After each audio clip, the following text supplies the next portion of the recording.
Welcome to the Know, I'm Ashley Jenkins, and E3 is coming up quick, which means that in addition to getting flooded with awesome games, courtesy of yours truly, since we're going to be doing a stream, we're also going to be set up for some, well, disappointments as well. And now we've actually got some data to measure that disappointment. How exciting. One poster on NeoGAF went through all the major press conferences since 2013, including E3, Gamescom, and Tokyo Game Show, and put together a report about which of the major players takes the longest on average to produce the games they announce or show off at each one. According to the report, Microsoft takes on average 14.5 months to release the 130 games shown off at those conferences, while Sony takes about 13 months to release the 274 games they presented. So not a huge difference there, and it's actually honestly shorter than I would have expected. I'm used to, I guess, the Kingdom Hearts treatment these days, where it's announced and then 4 years later we might see it. So honestly, 13 to 14 and a half months isn't that terribly bad. Hey, contrary to popular belief, they've both canceled around the same number of games as well. 6 for Microsoft and 4 for Sony. So, guess we'll just get to wait 13 to 14 months for all the games they'll show this year. Hopefully not. I'd like to see more of the Fallout 4 treatment. Speaking of E3, we finally got the announcement for one of the last remaining big publishers. Ubisoft's showcase event has now been dated for Monday, June 12th at 1 p.m. Pacific. Ahead of the event, the company has also announced that their AAA lineup for the rest of 2017 includes Assassin's Creed. Like, we're really surprised by that one, but it's good to have it official. Far Cry, The Crew 2, and South Park. They've also started teeing things up for 2018, saying that they'll be releasing 4 AAA titles, including a brand new IP. Along with those announcements came some new logos for Far Cry 5 and The Crew 2. So at long last, some of the industry's worst kept secrets are finally no longer secrets.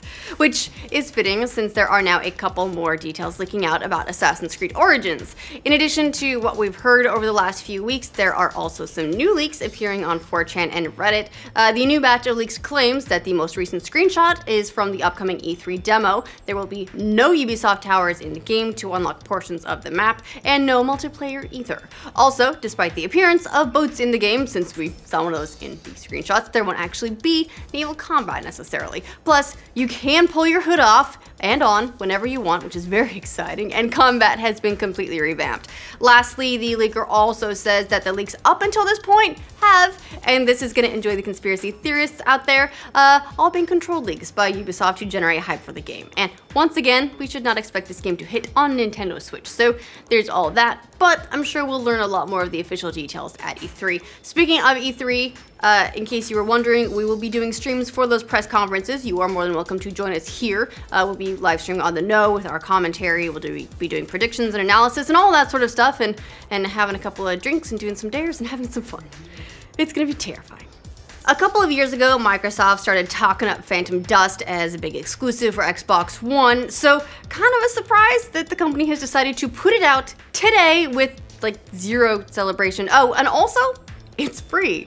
The Phantom Dust re-release, no, seriously, don't call it a remaster, it's not, it's a re-release, hits both Xbox One and PC today free of charge, giving players a chance to jump back into the action strategy card game.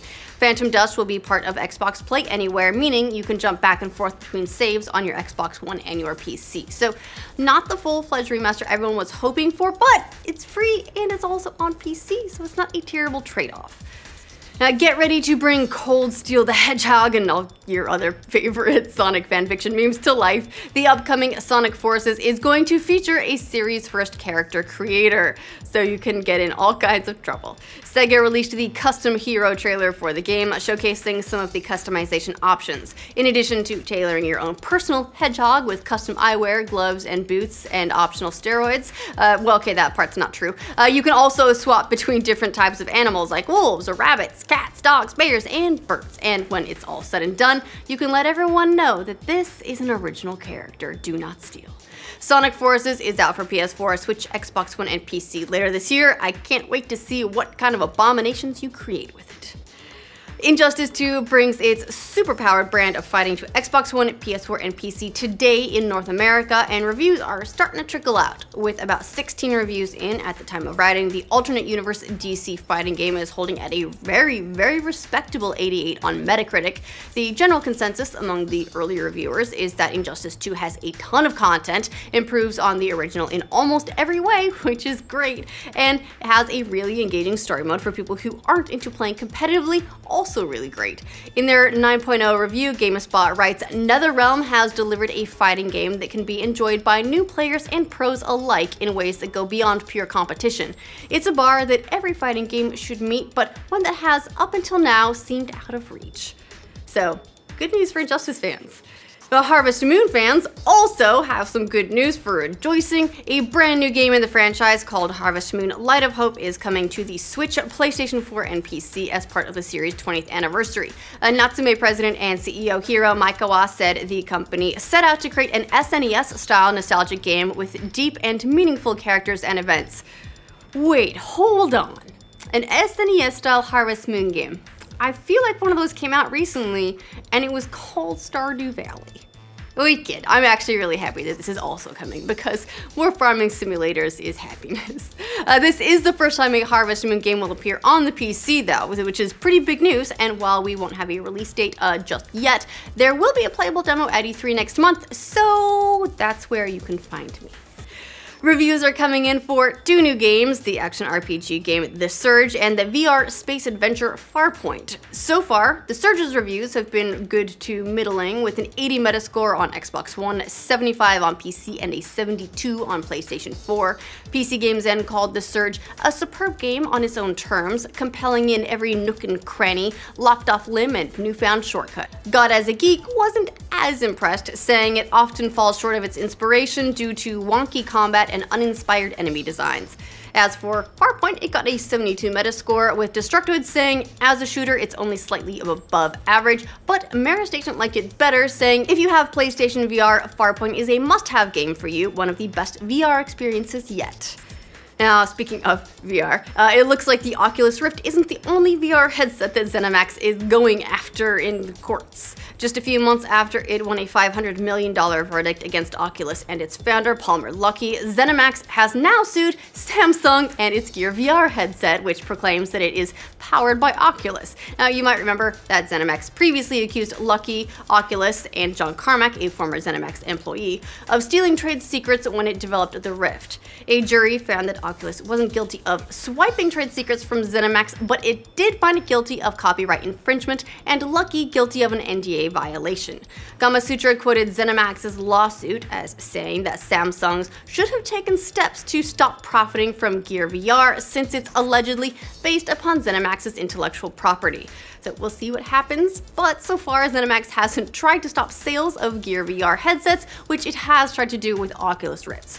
Oculus has filed a motion for a new trial with Zenimax, but they count on it being a little bit messy still for a while. Speaking of messy, the VR startup Upload VR has been sued over sexual harassment allegations, with a former employee saying the startup was a hostile environment for female employees. TechCrunch reported that the company's former director of digital and social media filed the suit, which also named co-founders Will Mason and Taylor Freeman as defendants.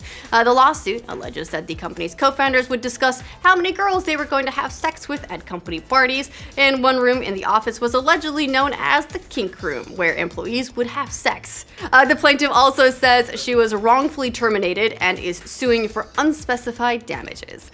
TechCrunch got a response from Mason and Freeman, who said, "We are confident that the true nature of how we treat our employees and how we operate as leaders will shine through this unfortunate situation and confirm that these allegations are entirely without merit." Yeah, man, a lot of VR stuff today, but it's a lot that's really exciting. I mean, not the lawsuit stuff, although that's, scintillating. But part of the exciting stuff is that Microsoft may be building a VR MMO. We're talking the Oasis here, people. A recent job posting certainly seems seems to indicate that this is a possibility. Road to VR reports that a listing for a senior design manager position on Microsoft's Xbox mixed reality team says the company is looking to build a massively social gaming and entertainment experience for both the PC and the console.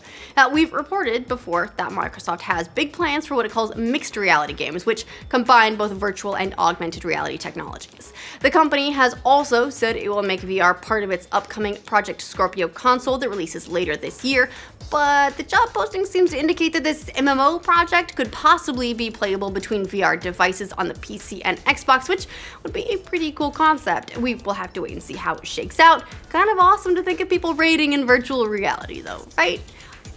I mean, I just want the Oasis. Even though it means that then we have to deal with people who call themselves Gunters. I never liked that name. Anyway, that's all the news we have for you guys today. Let us know what you think of all these stories in the comments down below to make sure you get news from every corner of the internet every day. Make sure you like this video. If you're new around here, subscribe to the know. And if you want to get tons and tons and tons of looks at games at E3, but you can't get to E3, we're gonna have you covered. Along with those announcements came some new logos for Far Cry 5 and The Crew 2, so at long last, why? Okay, God is a geek. What? That's the end of the quote. Okay. I was like, that is somehow the content I'm missing.